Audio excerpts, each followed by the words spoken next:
The Void Century War never ended. And at this point, Vegapunk may as well be an ancient weapon himself because he is relentlessly dropping bomb after bomb all over the world, including the particular one that is massive as the One Piece planet is, a world that we've taken 25 painstaking years to explore. That is but a tiny fraction of what this world used to be, and there is an extensive set of what were once entire continents sleeping deep below on the ocean floor. This feels like when Hunter x Hunter decided to spring the Dark Continent on us. And the beginning of this chapter is quite trippy as well, because both the cover story and the first few panels of the chapter take place on Wano. And usually the cover stories are completely disconnected from both the time and the place of the main story. So I actually liked how fluid this chapter opening was from cover story to main story. Although I will say that Yamato, mate, you have picked the worst possible time to go on this Odin pilgrimage. You are missing a massive lore drop right now. Although, maybe not. There's every chance that Yamato already knows about a lot of this, thanks to what was written in Odin's logbook. These are huge revelations to us readers, but both Yamato and Momonosuke know more about the truth of the world than almost any other living fictional person, bar figures like Silver's Rayleigh and any other living beings who actually set foot on Laugh Tale. And maybe that's why Momonosuke is being so casual about this. The reaction from the entire Wano cast is actually quite subdued compared to most people we've seen so far, but even then Momonosuke did not know that Joy Boy was a pirate. And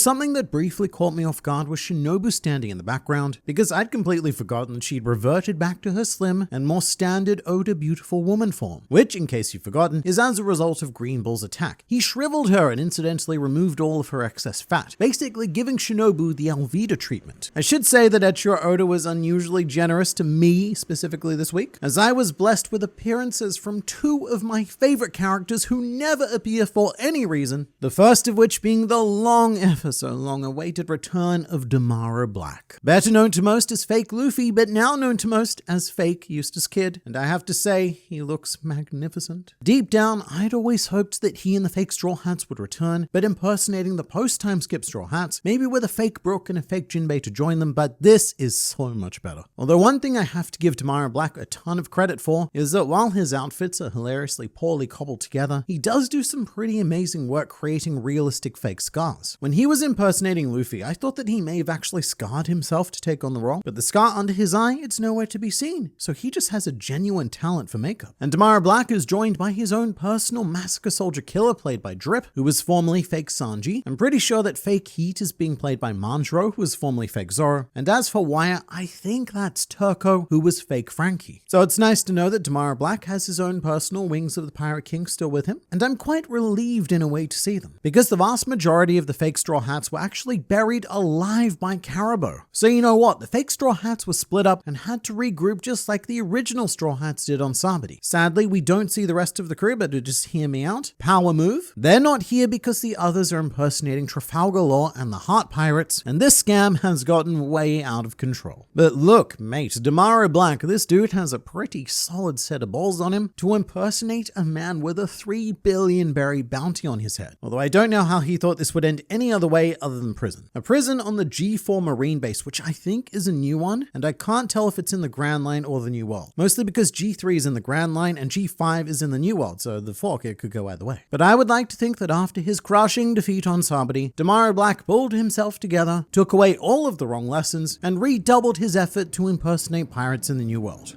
Imagine being Sakazuki and getting the call from the G4 Marine base with some lower-ranking Marine proudly stating, "Fleet Admiral, sir, we've caught Eustace Captain Kidd." And then he gets snail faxed a photo of Damaro Black. Just, ugh, how depressing. "Oh, Sakazuki, what you doing over there? What's wrong? What's with that face you've got on your face? Is justice just not working out for you today? That's fine. Let's fix all of your worries with a lovely, relaxing cruise aboard the West Virginia 44 battleship, courtesy of our sponsor, World of Warships. This free-to-play MMO wargame allows you to fire your battle guns at a diverse range of maritime-based enemies, with roughly a gazillion different ships to choose from across both solo and team play. And just for you, Azur Lane is returning to World of Warships for its 6th wave. That's a pun because waves are what waters do. Bringing special Azur Lane-themed vibrant vessels of doom with brand new premium ships guided by a horde of waifu commanders such as Shimakaze, who, according to her wiki page, comes equipped with double D main guns. But man on the internet, how do I, a mere viewer of content, do all of those things you just said? Well, I'm glad you asked. World of Warships is available on Android, iOS, PlayStation, and Xbox. Plus, here's a pro tip from a veteran old salty sea traveler. If you click the link in the description and during registration use the promo code SIXTHWAVEAZURLANE, then you shall be granted 1.5 million credits, 600 doubloons, 7 days of